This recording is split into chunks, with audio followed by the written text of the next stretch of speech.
14 years ago, on my 18th birthday, I woke up expecting cake and celebration. Instead, my parents Harold and Susan handed me a duffel bag and said the words that shattered my world. "You're an adult now, Delmar. Figure it out." They pushed me toward the front door while my younger brother Trevor watched from the upstairs window, his face pressed against the glass. I stood on that porch in complete shock, holding everything I owned in one bag as the people who were supposed to love me unconditionally slammed the door in my face and changed my life forever. The morning started like any other birthday in the Williams household, which meant it was already disappointing before it began. Harold, my father, worked as a supervisor at the metal fabrication plant across town, and he ruled our house with the same iron fist he used to manage his factory floor. Susan, my mother, sold real estate and had perfected the art of cold professionalism that served her well in business, but made her emotionally unavailable as a parent. They had always made it clear that Trevor, 2 years younger than me, was their golden child, while I was merely an obligation they tolerated. I came downstairs that Tuesday morning expecting at least some acknowledgement of my birthday, maybe even the chocolate cake Susan used to make for Trevor's special days. Instead, I found my parents sitting at the kitchen table with serious expressions and a packed duffel bag sitting by the back door. The sight of that bag made my stomach drop, but I couldn't have imagined what was coming next. "Sit down, Delmar," Harold said, without looking up from his coffee. His voice carried that familiar tone of barely contained irritation that I had grown accustomed to over the years. Susan kept her eyes focused on some real estate listings spread across the table as if this was just another business transaction. "Happy birthday to me, I guess," I said, trying to inject some humor into the tense atmosphere. Neither of them smiled. "You're 18 now," Susan said finally, looking up with those cold blue eyes that had never shown me warmth. "That makes you a legal adult. We've done our job raising you, and now it's time for you to take responsibility for your own life." I stared at them, waiting for the punchline or the reveal that this was some kind of twisted birthday surprise. It never came. Harold stood up and gestured toward the duffel bag. "We packed some clothes and essentials. You've got until noon to clear out your room of anything else you want to keep, but remember, you'll need to carry it yourself." The words hit me like physical blows. "You're kicking me out today on my birthday." "We're helping you become independent," Susan corrected with the same tone she used when explaining property values to difficult clients. "You graduated high school last month, and you're legally an adult. It's time you learned to stand on your own 2 feet. I looked around the kitchen where I'd eaten breakfast for 18 years, at the family photos on the refrigerator that included me, but somehow never seemed to feature me prominently, at the calendar on the wall where Susan had marked Trevor's baseball games and school events but never bothered to note anything important to me. "What about college?" I asked, my voice cracking despite my efforts to stay composed. "We talked about community college, and I was going to work part-time to help pay for it." Harold laughed, but there was no humor in it. "Son, we've been supporting you for 18 years. We've got Trevor's future to think about now, and frankly, we've done enough. You're smart enough and capable enough to figure things out on your own." As if summoned by the mention of his name, Trevor appeared in the kitchen doorway. At 16, he had already surpassed me in height and shared Harold's broad shoulders and Susan's sharp features. He looked between our parents and me with an expression I couldn't quite read. "What's happening?" Trevor asked, though something in his voice suggested he already knew. "Your brother is moving out today," Susan explained matter-of-factly. "He's starting his adult life." Trevor's eyes widened slightly, but he didn't protest or ask them to reconsider. He just nodded and grabbed a banana from the counter before heading back upstairs. That casual dismissal hurt almost as much as my parents' coldness. I spent the next 3 hours mechanically gathering my belongings, trying to make sense of what was happening. My room, which had never felt particularly personal or welcoming, looked even more sterile as I emptied it. I packed another bag with books, a few photos, and some sentimental items, but I had to leave behind my desk my bed and most of my childhood possessions. When noon arrived, Harold and Susan stood by the front door like security guards, waiting to escort me out of a building.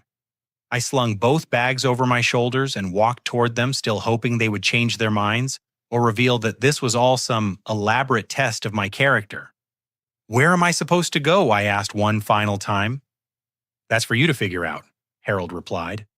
"You're an adult now, Delmar. Adults solve their own problems." I stepped onto the front porch and heard the door close behind me with a finality that echoed in my chest. As I walked down the driveway, I glanced back at the house and saw Trevor watching from his bedroom window. Our eyes met for a moment, and I thought I saw something that might have been sadness or guilt, but he quickly stepped away from the glass. Standing on the sidewalk with everything I owned in 2 bags, I felt smaller and more alone than I ever had in my life. The neighborhood around me looked exactly the same as it had that morning, but everything felt different. I was no longer a resident of Maple Street. I was just a homeless teenager with nowhere to go. The first twist in this nightmare came 2 days later, when I was sitting in the public library using their computers to search for jobs and apartments I couldn't afford. Mrs. Patterson, our elderly neighbor who had lived next door for as long as I could remember, approached me with a concerned expression. "Delmar, honey, I was so sorry to hear about your troubles," she said, settling into the chair beside me. "I saw what happened Tuesday and I've been worried sick about you." I appreciated her concern, but I was too embarrassed to discuss the details of my situation. "I'm doing okay, Mrs. Patterson. Just trying to figure out my next steps."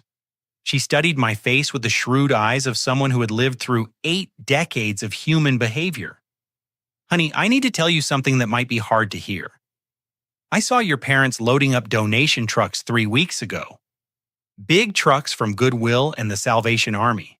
They were hauling out furniture from your room boxes of your old clothes photo albums, even that baseball trophy you won in Little League."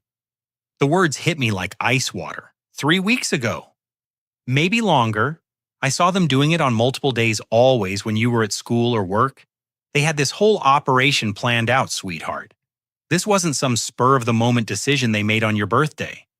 I stared at the computer screen without seeing it, trying to process this revelation. My parents hadn't kicked me out in a moment of frustration or tough love. They had been systematically erasing me from their home for weeks, disposing of my childhood and my history like unwanted clutter. "I'm sorry, honey," Mrs. Patterson said gently. "I thought about saying something at the time, but I didn't want to interfere in family business. Now I wish I had." That night, I slept in Riverside Park on a bench near the playground where I had spent countless hours as a child. The irony wasn't lost on me. As I lay there under a thin blanket I had bought at a thrift store, staring up at stars, barely visible through the light pollution, I realized that my parents hadn't just abandoned me. They had been planning my elimination from their lives with the same careful attention to detail that Susan brought to her real estate contracts. The calculated nature of their betrayal hurt worse than the abandonment itself. This wasn't a moment of anger or disappointment in my choices. This was a deliberate, methodical disposal of an unwanted child who had finally reached the age where they could legally get rid of me. I was completely and utterly alone, and for the first time in my life, I understood that I always had been. The first month after my parents threw me out taught me lessons about survival that no high school class could have prepared me for. I spent my days walking between businesses, filling out job applications, and trying to project confidence despite sleeping in parks and washing up in gas station bathrooms.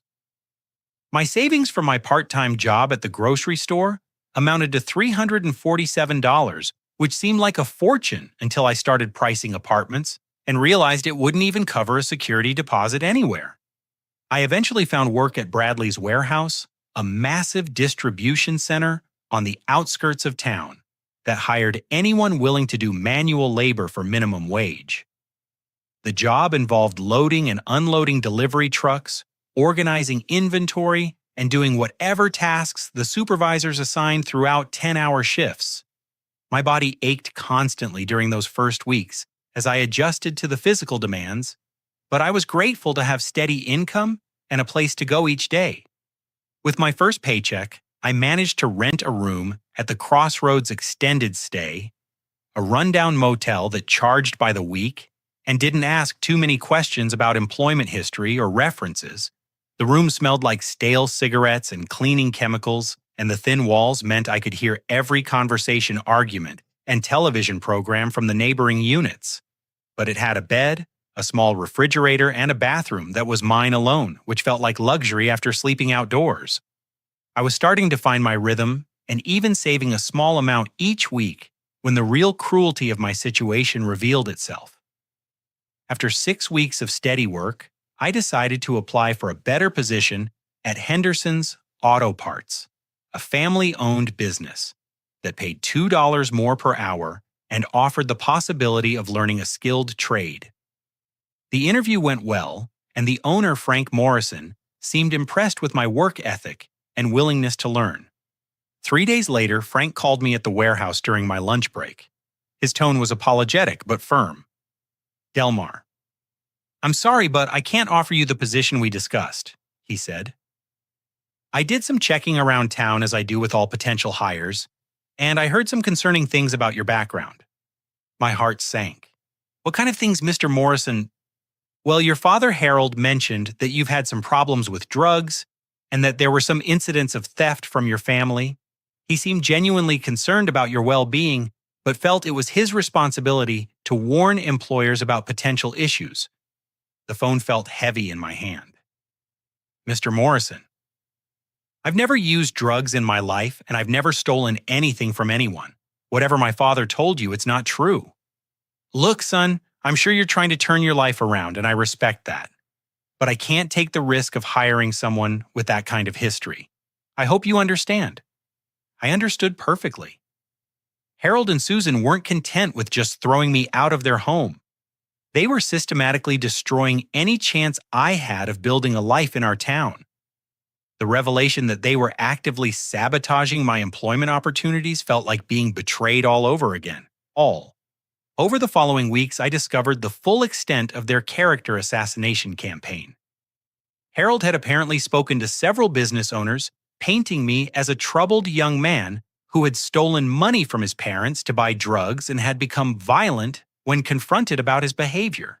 Susan had shared similar stories with her real estate colleagues and clients, expressing fake concern about my well-being while simultaneously destroying my reputation. The most devastating part was how readily people believed their lies. Harold and Susan were respected members of the community. Harold had supervised dozens of men at the factory and was known for his no-nonsense approach to work and discipline. Susan had helped families buy and sell homes for 15 years and had built relationships throughout the county. Who was going to believe the word of an 18-year-old with no fixed address over two established professionals who were simply concerned about their troubled son?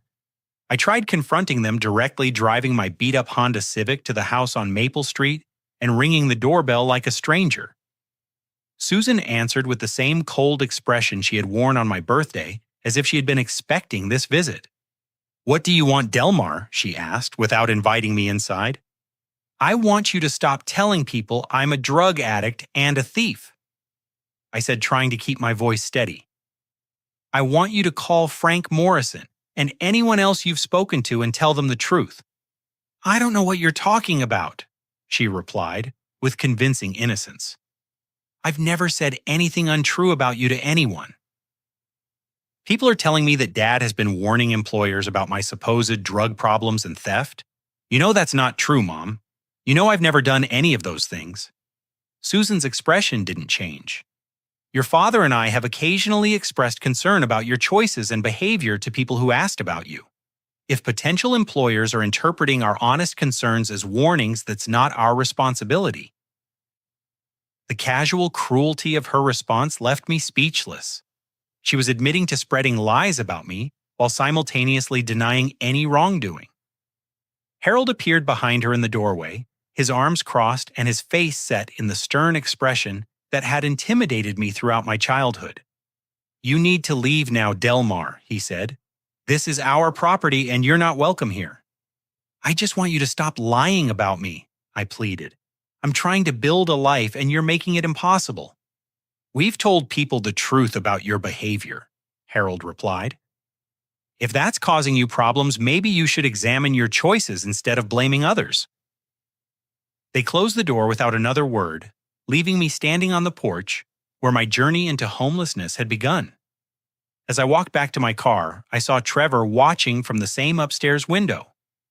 This time, when our eyes met, he quickly closed the blinds. That night, sitting in my depressing motel room and calculating how long my savings would last, I realized I had two choices. I could stay in town and continue fighting against their lies and manipulation, or I could leave and start over somewhere fresh where Harold and Susan's poison hadn't reached. The decision was easier than I expected. 3 days later, I loaded everything I owned into my Honda and drove 3 hours south to Springfield, a mid-sized city where no one knew my name or my history.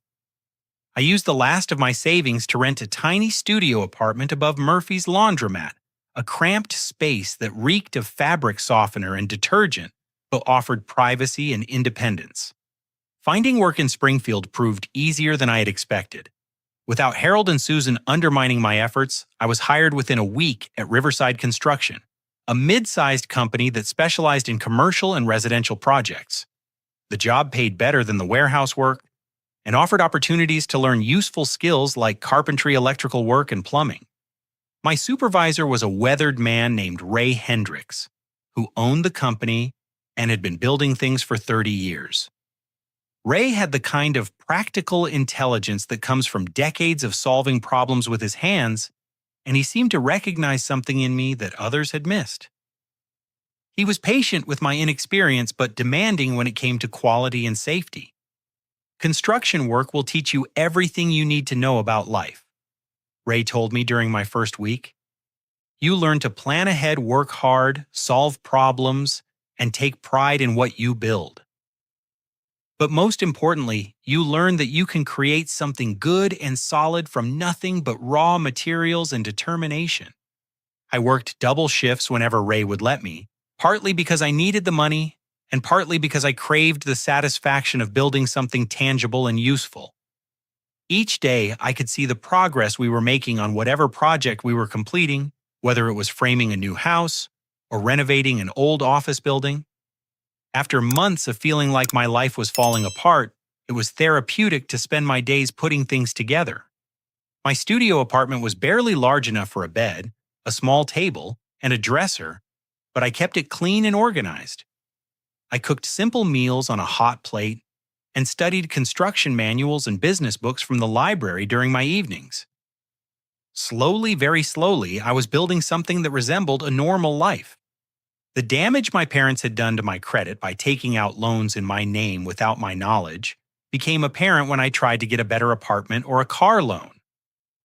But even those obstacles felt manageable now that I was earning steady money and gaining valuable skills. I was learning that I was capable of far more than Harold and Susan had ever given me credit for. For the first time since my 18th birthday, I began to believe that I might actually be able to figure it out after all. Ray Hendricks became the father I had never really had, though it took me months to recognize what was happening between us. He was in his mid-50s with calloused hands and sun-weathered skin that told the story of decades spent working outdoors. Ray had built Riverside Construction from nothing, starting as a solo handyman and gradually expanding into one of Springfield's most respected contracting companies. What set Ray apart from other bosses I had encountered was his genuine interest in teaching rather than simply giving orders. He would explain why we used certain techniques, show me how to read blueprints and calculate materials, and patiently correct my mistakes without making me feel stupid or incompetent. Most people think construction is just about muscle and sweat, Ray said one afternoon as we were installing kitchen cabinets in a house renovation. But the best builders are thinkers. You've got to see 3 steps ahead, anticipate problems, and understand how every piece fits into the bigger picture. I absorbed everything he taught me like a sponge. During lunch breaks, Ray would quiz me about different aspects of the trade, challenging me to explain how electrical systems worked or how to calculate the load-bearing requirements for a deck. He lent me books about business management, project planning, and customer service. and we would discuss what I had read during our drives to job sites. 6 months into my employment at Riverside, Ray began giving me more responsibility. He would send me to meet with clients, supervise small crews on minor projects, and handle the ordering of materials and equipment. I discovered that I had a natural talent for seeing potential in damaged or outdated properties and calculating what it would cost to transform them into something beautiful and functional. The revelation of Ray's true intentions came on a Friday evening in late autumn. We had just finished a major renovation project, turning a run-down Victorian house into a stunning family home, and Ray suggested we grab dinner to celebrate. Over burgers and beer at Mickey's Tavern, Ray began sharing stories about his own background that he had never mentioned before. "I grew up in a house where I was never good enough," Ray said, staring into his beer. "My old man was a mean drunk who saw me as competition rather than a son. My mother was too scared of him to stand up for me or my sister. The day I turned 17, I lied about my age and joined the army just to get away from them. I listened in fascination as Ray described years of moving from place to place, learning construction skills while stationed at various military bases, and eventually settling in Springfield after his discharge. He had started his business with nothing but a pickup truck and a toolbox, sleeping in the truck during his first months while he built up enough clientele to afford rent. The reason I'm telling you this," Ray said, looking directly at me, "is because I recognize something in you that I saw in myself at your age.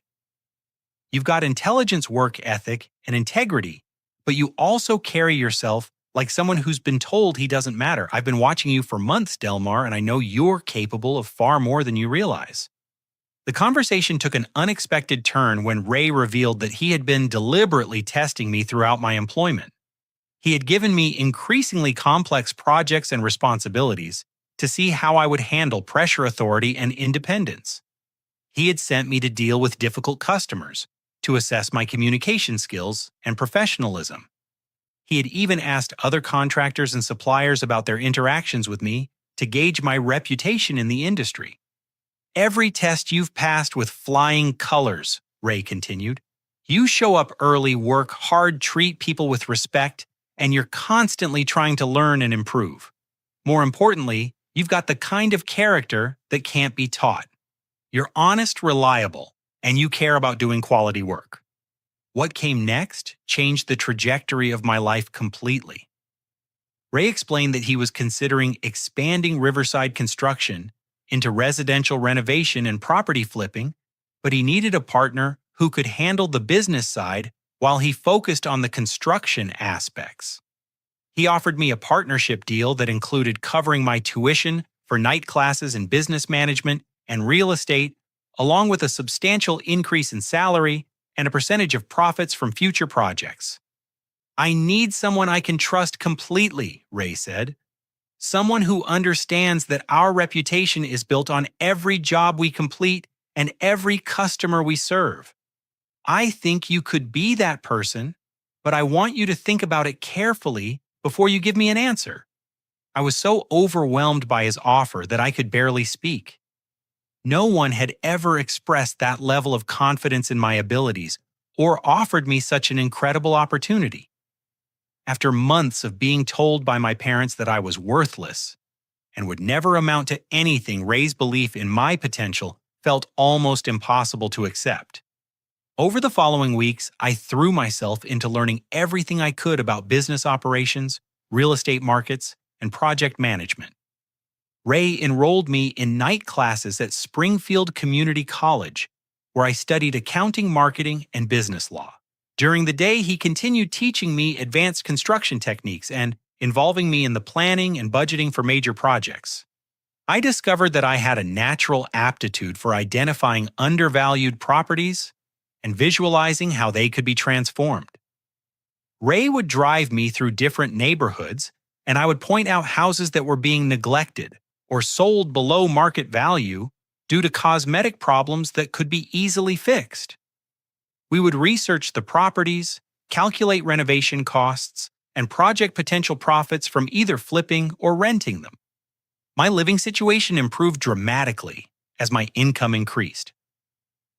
I moved from the studio above the laundromat to a comfortable one-bedroom apartment in a decent neighborhood.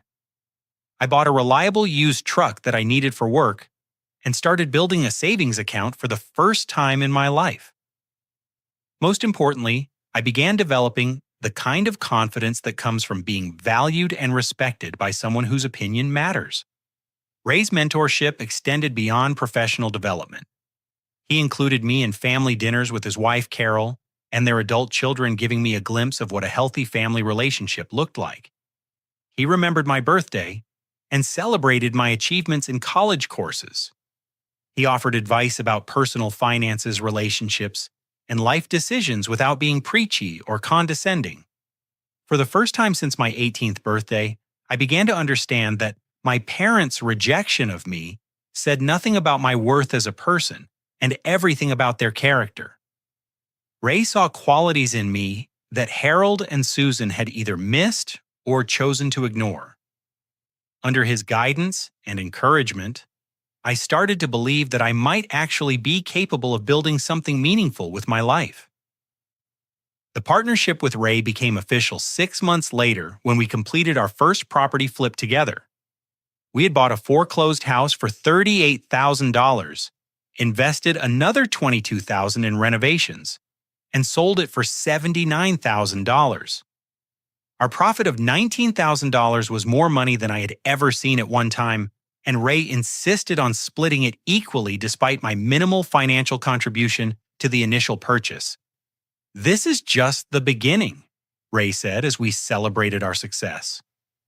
"With your eye for potential and my construction experience, we're going to build something special together." He was absolutely right.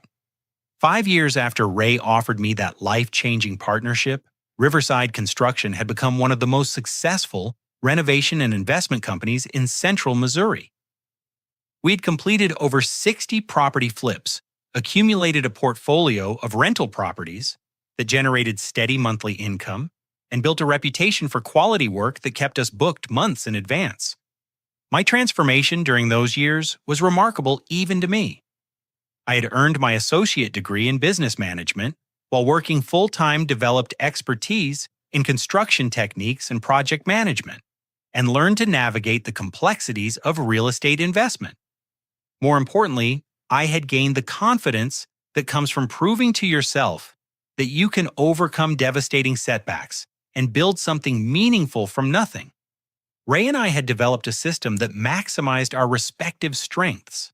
I handled the business operations, including finding undervalued properties, negotiating purchases, managing finances, and dealing with real estate agents and lenders.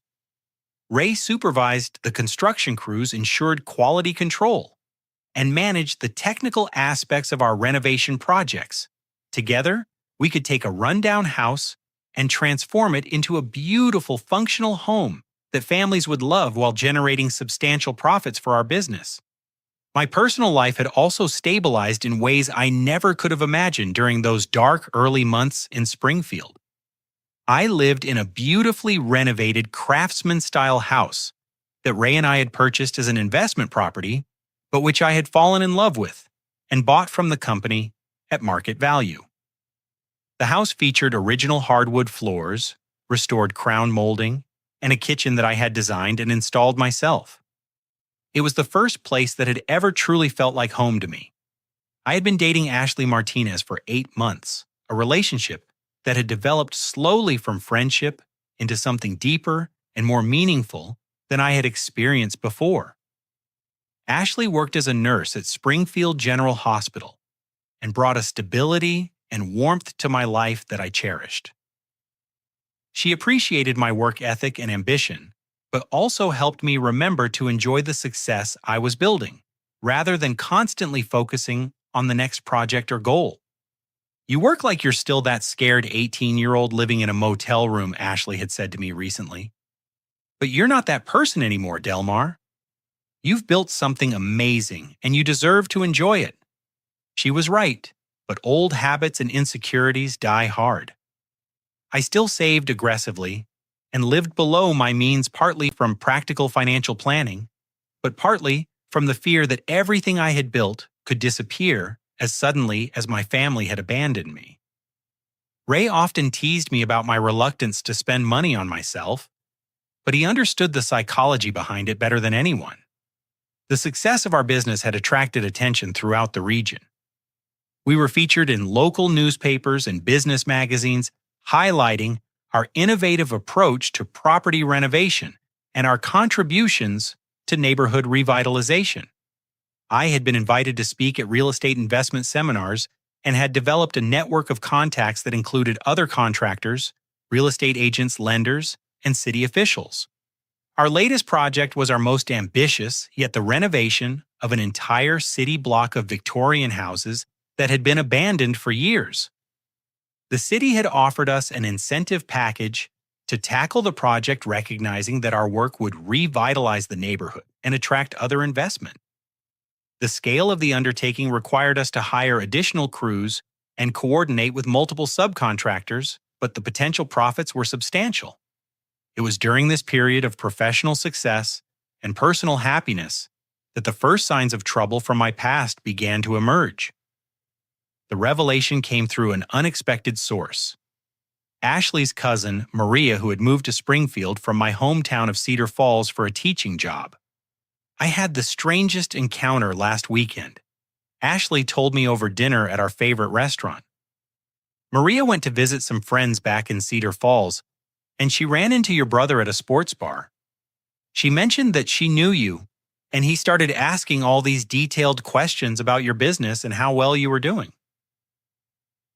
The mention of Trevor made me pause.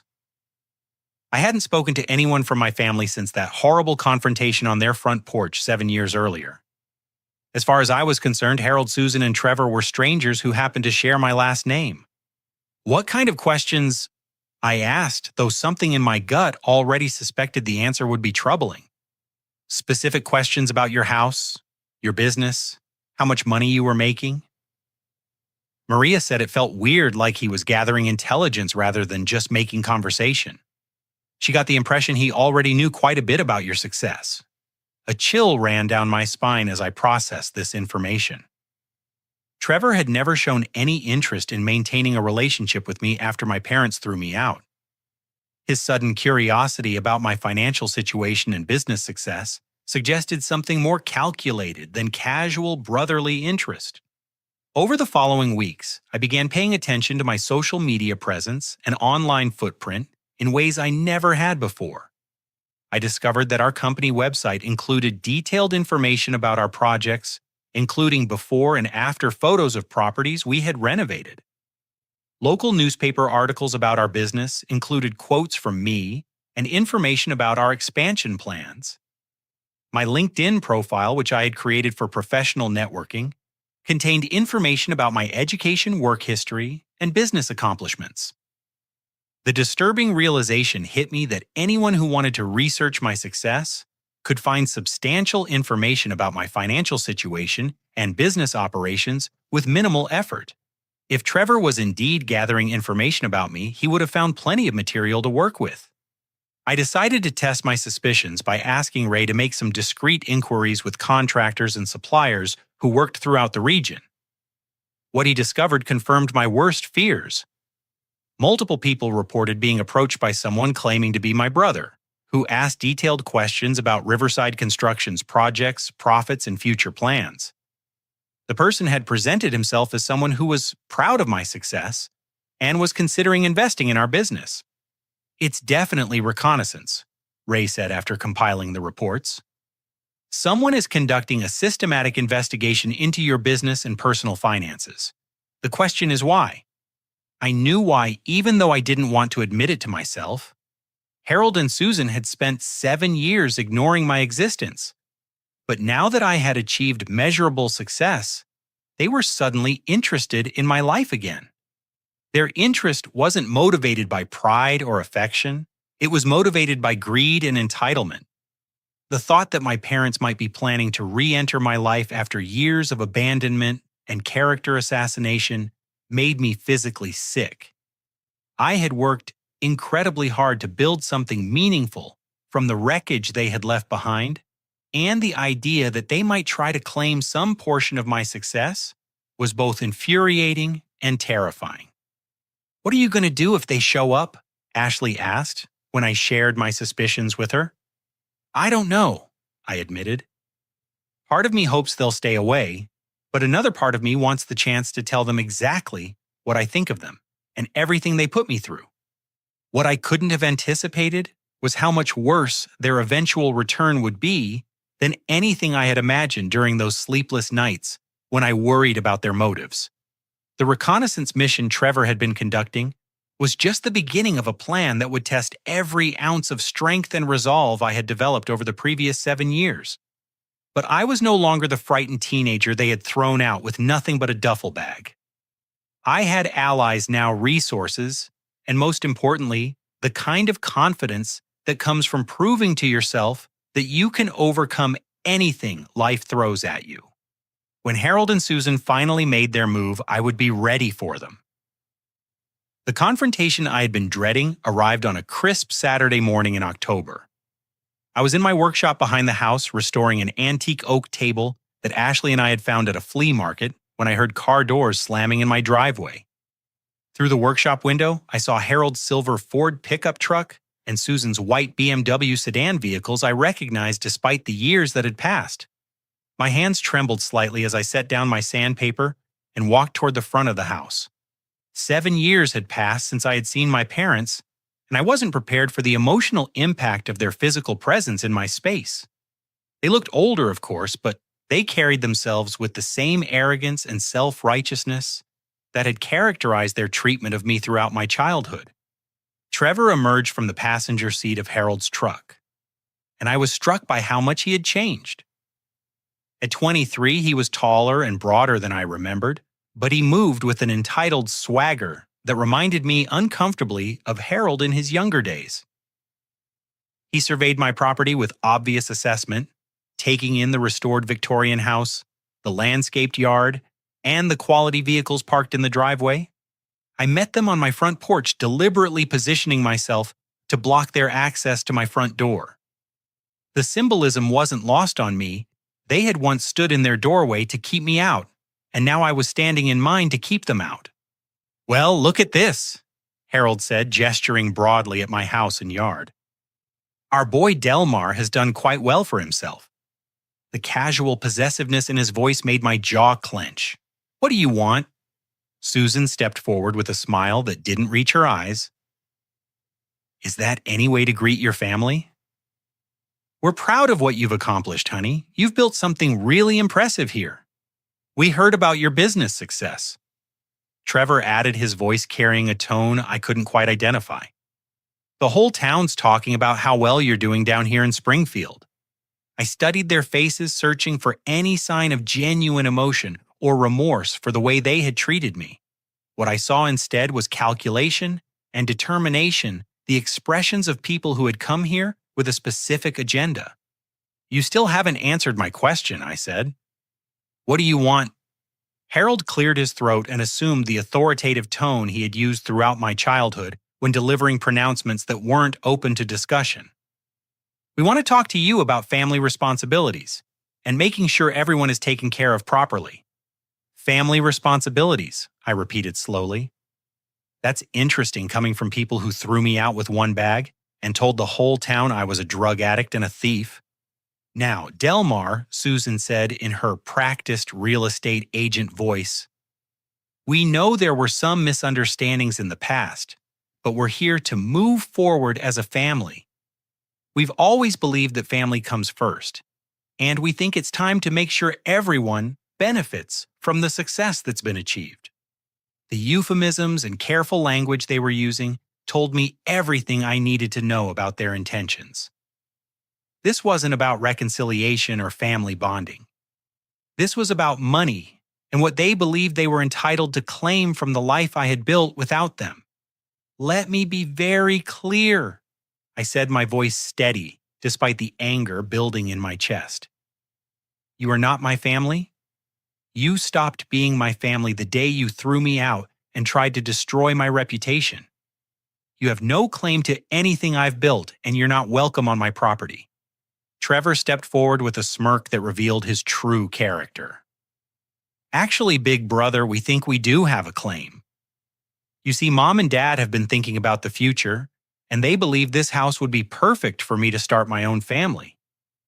You're doing well enough that you could afford to buy something else, and it would mean a lot to the family if you made that gesture. The audacity of their demand left me temporarily speechless. They weren't asking for money or a loan.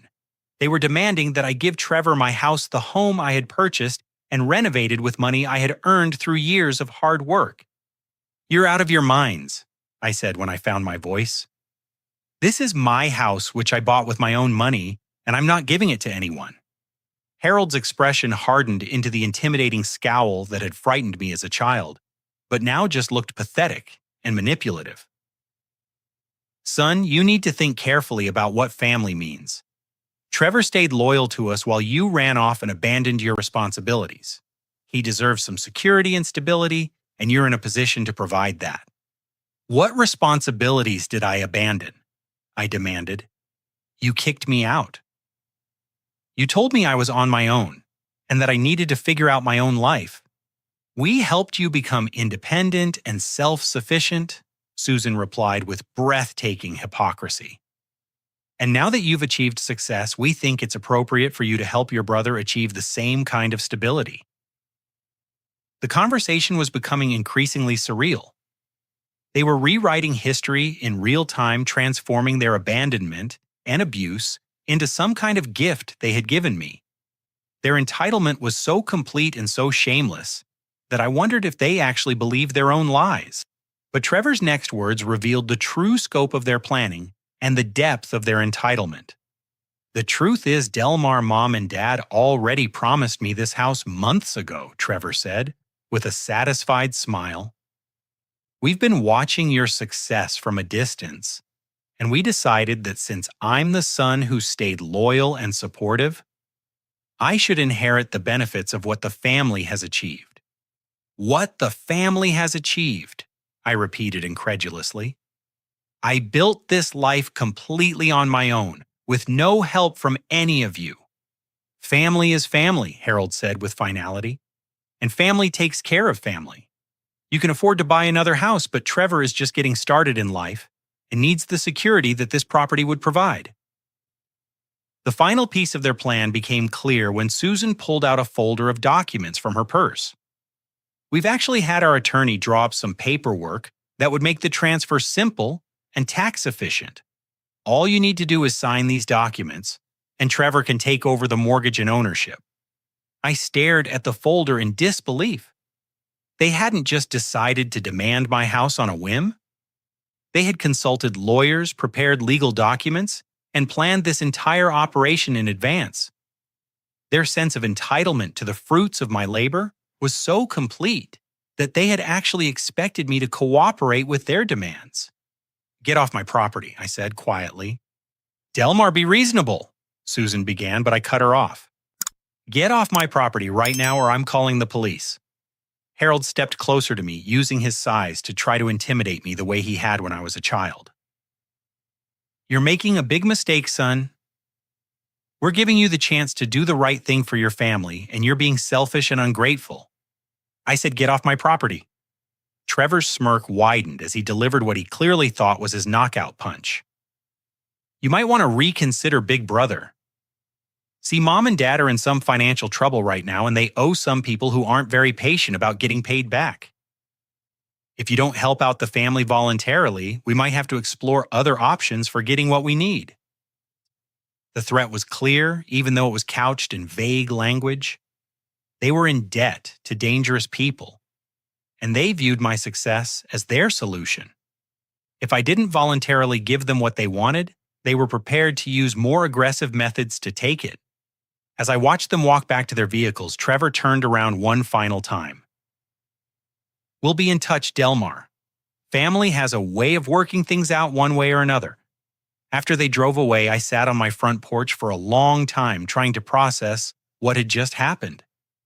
The people who had abandoned me, lied about me, and tried to destroy my future had returned to claim ownership of everything I had built. Their sense of entitlement was so complete that they had actually expected me to hand over my house to the brother who had watched silently while they threw me out. But what disturbed me most was Trevor's final threat and the implication that they owed money to people who might be willing to use violence to collect debts.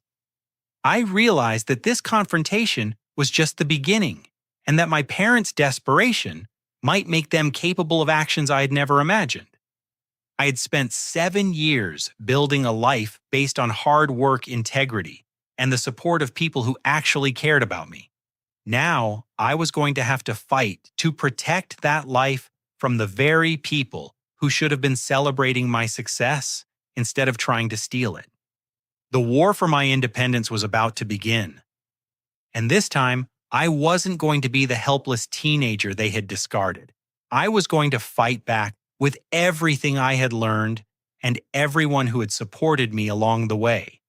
The week following my parents' visit was filled with sleepless nights and careful planning. I knew they would return, and I knew their next approach would be more aggressive than their initial demand for my house. Trevor's threat about exploring other options suggested they were desperate enough to consider tactics that went beyond mere emotional manipulation.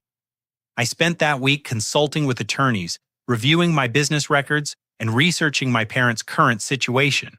What I discovered confirmed my worst suspicions and revealed the true scope of their financial desperation. Harold had accumulated over $70,000 in gambling debts to a network of underground bookmakers who operated throughout central Missouri. Susan had enabled his addiction by repeatedly refinancing their house and liquidating their retirement savings to cover his losses. Their current predicament was worse than I had imagined. The people Harold owed money to were not patient creditors who would accept payment plans. They were individuals who used intimidation, harassment, and violence to collect debts from people who couldn't pay through conventional means. Harold and Susan were facing the loss of their home, their savings, and potentially their physical safety if they couldn't find a way to satisfy their obligations. More disturbing was the discovery that they had already attempted to use my success as collateral for additional loans. Susan had told several lenders that I was a wealthy contractor who would guarantee my parents' debts using newspaper articles about my business as evidence of my financial resources. When those lenders contacted me directly to verify the guarantees, I learned the full extent of my parents' deception and manipulation. But the most shocking revelation came from Ray, who had been conducting his own investigation into my family's activities. Through his network of contacts in the construction industry, Ray had learned that Harold had been telling people throughout Cedar Falls that I owed him money for my upbringing and education, and that he was planning to collect that debt by claiming ownership of my assets. They're setting up a narrative, Ray explained as we sat in his office reviewing the information we had gathered. They're telling people that you're ungrateful and that they have legitimate claims to your property and business. If they can't manipulate you into giving them what they want, they're preparing to take more aggressive action. The aggressive action came sooner than expected. On Thursday evening, as I was finishing dinner with Ashley, my phone rang with a call from an unknown number. The voice on the other end was unfamiliar but carried the kind of calm menace that made my blood run cold. "Is this Delmar Williams?" the voice asked. "Who is this?" "My name is Marcus, and I represent some people who are owed money by your father. I understand that you're a successful businessman who cares about his family's well-being." The implication was clear. Harold's creditors were now involving me in their collection efforts, using my parents' lies about family obligations to justify their harassment. "I don't owe my father any money," I said firmly. "Whatever debts he has are his responsibility, not mine." "That's not how your parents explained the situation to us," Marcus replied. "They seem to think you'd be willing to help them out of their current difficulties. Maybe we should have a conversation in person to clear up any misunderstandings." I hung up immediately and called the police to report the threatening phone call. The officer who took my statement explained that the call itself didn't constitute a crime, but he advised me to document any future contact and to take precautions for my personal safety. That night, Ashley and I stayed at Ray's house, while I decided how to respond to this escalating situation. The realization that my parents had involved dangerous people in their manipulation campaign forced me to confront the possibility that my physical safety and Ashley's safety might be at risk. The final confrontation came 3 days later, but not in the way I had expected. Instead of returning to my house, Harold, Susan, and Trevor appeared at the Riverside construction office during business hours, apparently believing that a public setting would give them an advantage in their demands for money and property. I was in the middle of a meeting with a potential client when Ray knocked on my office door and announced that my family was in the reception area, demanding to speak with me immediately. I excused myself from the meeting and walked out to find Harold, Susan, and Trevor sitting on the couch in our waiting area like legitimate visitors rather than the extortionists they had become. "We need to settle this family business once and for all," Harold announced as soon as he saw me. "We've tried to be reasonable, but you've been stubborn and selfish. Now we're going to explain your responsibilities to you in terms you can't ignore." The presence of other clients and employees in the office forced me to maintain professional composure, but I could feel anger building in my chest like a physical pressure. Their willingness to bring their manipulation campaign into my workplace demonstrated how far they were willing to go to get what they wanted. "This is not the place for this conversation," I said quietly. "You need to leave immediately." "We're not leaving until you agree to help your family." Susan replied with the same cold determination she had shown throughout my childhood. "Your father owes money to people who aren't going to wait much longer, and you're the only one who can solve this problem." Trevor leaned forward with his familiar smirk. "Come on, Delmar. You got this successful business and that nice house. You can afford to help out the family that raised you and gave you the values that made your success possible." The hypocrisy of their claims about giving me values and support was so breathtaking that I almost laughed. But what happened next changed everything and gave me the opportunity I had been waiting for to end their manipulation permanently. Ray appeared in the reception area carrying a thick folder of documents, and his expression was grimmer than I had ever seen it. He looked directly at Harold and Susan before speaking in a voice that carried throughout the office. "Before this conversation goes any further," Ray announced, "I think everyone should know that Delmar and I have been expecting this visit for quite some time. We've been investigating your activities, your financial situation, and your plans for involving my business partner in your personal problems." Harold's confident expression faltered slightly. "What are you talking about?" Ray opened the folder and began reading from documents with the precision of a prosecutor presenting evidence. "I'm talking about the $73,000 you owe to illegal gambling operations. I'm talking about the fraudulent loan applications where you listed Delmar as a guarantor without his knowledge or consent. I'm talking about the threats you've made through intermediaries to extort money from my business partner." The color drained from Susan's face as Ray continued reading from his files. "I'm also talking about the character assassination campaign you conducted 7 years ago when you told employers throughout Cedar Falls that Delmar was a drug addict and a thief. We have sworn statements from witnesses who heard those lies directly from your mouths." But Ray wasn't finished. He looked directly at me before delivering the revelation that would change everything.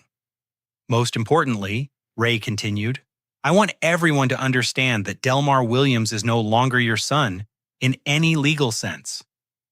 3 years ago, I legally adopted him as an adult. He chose to become my son, and I chose to become his father. That makes me his next of kin, his business partner, and his legal heir." The silence in the office was deafening. Harold, Susan, and Trevor stared at Ray and me in complete shock, apparently unable to process what they had just heard. "The adoption was Delmar's idea," Ray continued, "and it was my honor to accept him as my son. Unlike some people, I recognize his character, his integrity, and his value as a human being. He has earned everything he has achieved, and no one has any claim to his success except the people who actually supported and believed in him. I pulled out my own folder of documents and placed it on the coffee table in front of my former family. These are copies of the adoption papers along with documentation of every lie you told about me, every fraudulent loan application you submitted, and every threatening contact you've made. I've already given copies to the police, the FBI, and the attorneys who are handling the harassment and extortion charges we're filing against you. Trevor's smug confidence had completely evaporated. You can't do this, we're your family. No, I replied with a calmness that surprised even me. Ray is my family. Ashley is my family. The people who believed in me and supported me when you threw me away like garbage are my family. You are strangers who happen to share my original last name. Harold stood up with his fists clenched, apparently ready to resort to physical intimidation, but Ray stepped between us with the kind of protective instinct that real fathers show for their children. I wouldn't recommend that, Ray said quietly. This building has security cameras, there are witnesses present, and the police are already aware of your threats and harassment. If you touch my son, you'll be arrested before you make it to the parking lot. Susan tried one final manipulation attempt appealing to emotions that no longer existed. Delmar, honey, we know we made mistakes, but we're still your parents. Families should forgive each other and work together to solve problems. You stopped being my parents the day you threw me out, I replied, and you proved you learned nothing from that mistake when you came here, demanding my house and threatening me with violence. Real parents celebrate their children's success. They don't try to steal it. I gestured toward the folder of documents on the table. Those papers include restraining orders that prohibit all of you from contacting me, visiting my home or business, or involving me in your financial problems in any way. If you violate those orders, you'll be arrested immediately. As they walked toward the door in stunned silence, I delivered the final message that would end their manipulation forever. Harold, Susan, and Trevor Williams. I called after them using their full names deliberately. I want you to understand something very clearly. I built my life from nothing after you discarded me. I succeeded because of my own work and the support of people who actually cared about me. You have no claim to anything I've achieved and you never will. Stay out of my life permanently. After they left, Ray put his hand on my shoulder with the kind of paternal pride and support I had never experienced from Harold. I'm proud of you, son, he said. That took courage and you handled it perfectly. For the first time in 7 years, I felt completely free from the toxic influence of the people who had given me life, but had never been my true family. The legal adoption had been more than just paperwork. It had been a declaration that family is defined by love, support, and choice rather than biology or legal obligation. The war for my independence was over and I had won decisively. The weeks following the confrontation at my office brought a cascade of consequences that demonstrated the power of truth and preparation over manipulation and entitlement. The legal system moved swiftly once prosecutors reviewed the evidence Ray and I had compiled documenting Harold and Susan's fraud, harassment, and extortion attempts. Harold was arrested within 10 days on charges of identity theft and loan fraud for the applications he had submitted using my name as a guarantor without my consent. The financial institutions he had attempted to defraud provided additional evidence, and federal investigators became involved when they discovered the scope of his gambling debts and the criminal networks he had been dealing with to secure illegal loans. Susan faced her own legal consequences for her role in the harassment campaign and for enabling Harold's fraudulent activities. Her real estate license was suspended pending investigation, and several of her former clients came forward with complaints about her misrepresentation of properties and unethical business practices that had been overlooked for years. The criminal investigation revealed that Harold owed money to far more dangerous people than even I had realized.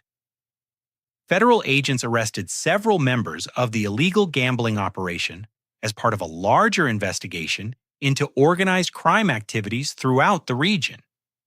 Harold's cooperation with that investigation became part of his plea agreement, but it also meant that he would likely face retaliation from former associates who blamed him for their legal troubles. Trevor, who had been the most arrogant during their demands for my house, faced the reality of his parents' criminal behavior and his own complicity in their schemes. The investigation revealed that he had been actively gathering intelligence about my business and finances for over a year, acting as their scout and accomplice in planning their extortion attempt. But the most satisfying consequence was watching their entire narrative of family loyalty and obligation collapse under scrutiny. The people they had told about their ungrateful son and their legitimate claims to my success learned the truth about their abandonment, lies, and manipulation. The community that had once respected Harold and Susan as upstanding citizens now understood them to be criminals who had tried to exploit their own child's success. The restraining orders I'd obtained were never violated, partly because Harold and Susan were dealing with their own legal problems, and partly because they finally understood that I was no longer the helpless teenager they had discarded. I had allies, resources, and the kind of strength that comes from building something meaningful despite overwhelming obstacles.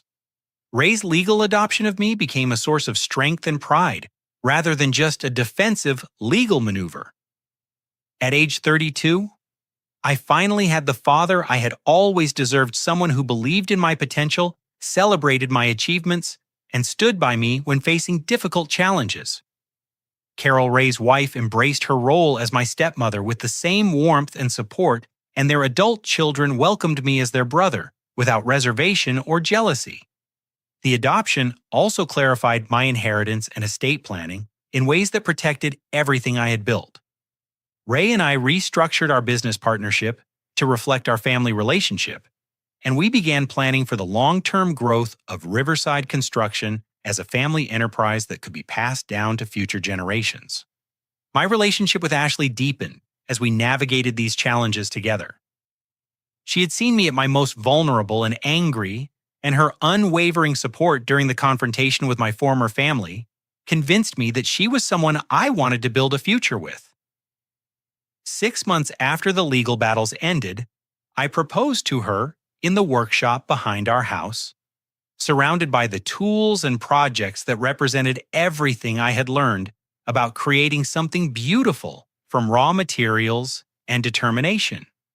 Ray officiated our wedding ceremony, exercising his authority as both my father and an ordained minister who had performed marriages for friends and employees over the years.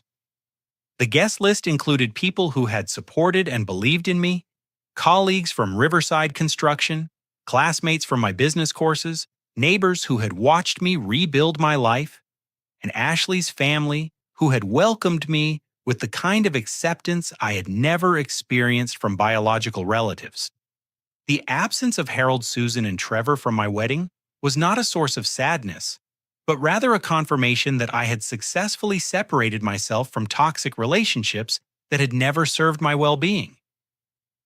Real family celebrates your happiness and success. They don't try to steal it or demand credit for achievements they had no part in creating.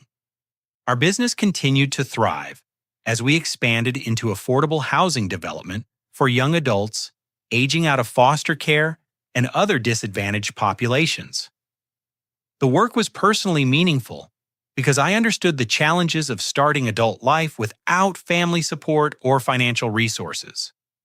Each project we completed represented an opportunity for someone else to build a stable foundation for their future.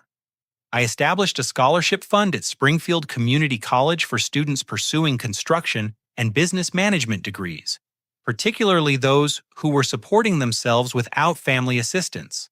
The program provided not just financial support, but also mentorship and internship opportunities through Riverside Construction. Seeing young people overcome obstacles similar to my own experiences reminded me how far I had traveled from that terrified teenager sleeping in parks and washing up in gas station bathrooms. The legal resolution of my parents' crimes brought a sense of closure that I hadn't expected. Harold was sentenced to 3 years in federal prison for fraud and conspiracy charges, while Susan received 18 months and substantial financial penalties that forced them to sell their house and liquidate their remaining assets. Trevor avoided criminal charges but faced civil liability for his role in the harassment campaign. More importantly, their convictions created a permanent legal record that validated everything I had experienced and overcome. The court proceedings documented their abandonment, their lies about my character, and their attempts to exploit my success. No one could ever again claim that I was an ungrateful son who had abandoned his family. The truth was now part of the public record. The final piece of my healing came through an unexpected source. Mrs. Patterson, the elderly neighbor who had told me about my parents planning their disposal of my belongings, contacted me through Ray to express her pride in my achievements and her regret for not intervening when I was younger. "I always knew you were a good boy who deserved better than how they treated you," she said during a phone conversation that brought tears to my eyes. "I'm so happy to see that you found people who recognize your worth and helped you build the life you deserved." Her validation meant more to me than any business success or financial achievement because it came from someone who had witnessed the entire journey from beginning to end. She had seen the scared teenager with nowhere to go, and now she was seeing the successful adult who had created a meaningful life despite overwhelming obstacles. As I reflect on the 14 years since my 18th birthday, I understand that being thrown out by Harold and Susan was actually a gift, though I couldn't recognize it at the time. Their abandonment forced me to develop independence, resilience, and the ability to recognize authentic relationships when they appeared in my life. I learned that real family is not determined by blood relations or legal documents, but by love, loyalty, and mutual support during difficult times.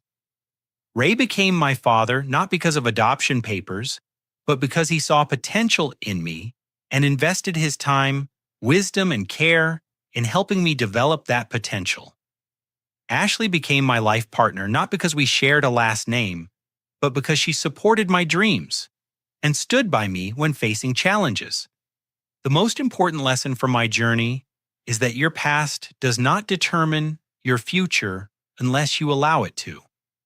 Harold and Susan tried to convince me that I was worthless and would never amount to anything, but their opinions were based on their own limitations rather than my actual capabilities. When I found people who believed in me and supported my growth, I was able to achieve things that none of us had imagined possible. Everyone deserves to be loved, supported, and believed in by the people closest to them. If your biological family cannot or will not provide that foundation, it is not a reflection of your worth as a person. Sometimes the greatest gift you can give yourself is the courage to walk away from toxic relationships and build new ones based on mutual respect and genuine care. Success is not just about financial achievement or professional recognition, though those things can be meaningful and satisfying. Real success is about building a life surrounded by people who celebrate your happiness, support your dreams, and stand by you during difficult times. It's about becoming the kind of person others can rely on and creating something positive in the world that extends beyond your own immediate needs. Today, I wake up every morning in a home filled with love and respect, surrounded by people who value me for who I am rather than what I can provide for them. I work alongside a father who taught me that integrity and hard work are their own rewards, building projects that improve communities and create opportunities for others to succeed. The scared 18-year-old who stood on that porch with one duffel bag could never have imagined the life I have built today. But every difficult step of that journey was necessary to become the man I am now, and I wouldn't change any of it because each challenge taught me something valuable about resilience, determination, and the importance of choosing your family wisely. The people who abandon you or try to exploit your success are telling you everything you need to know about their character. Listen to them, learn from that information, and then build your life around people who demonstrate through their actions that they genuinely care about your well-being. Family comes first, but real family is earned through love and loyalty, not demanded through manipulation and entitlement. Have you ever had to choose between toxic family relationships and your own well-being? How did you find the strength to build new connections based on genuine care and mutual respect? I'd love to hear your thoughts and experiences in the comments below. If this story resonated with you, please give it a like and subscribe for more real-life stories about overcoming challenges and building meaningful success. Share this with anyone who might need to hear that their worth isn't determined by how others choose to treat them. Thank you for listening to my journey, and I hope it reminds you that your future is always brighter than your past when you surround yourself with people who truly believe in your potential.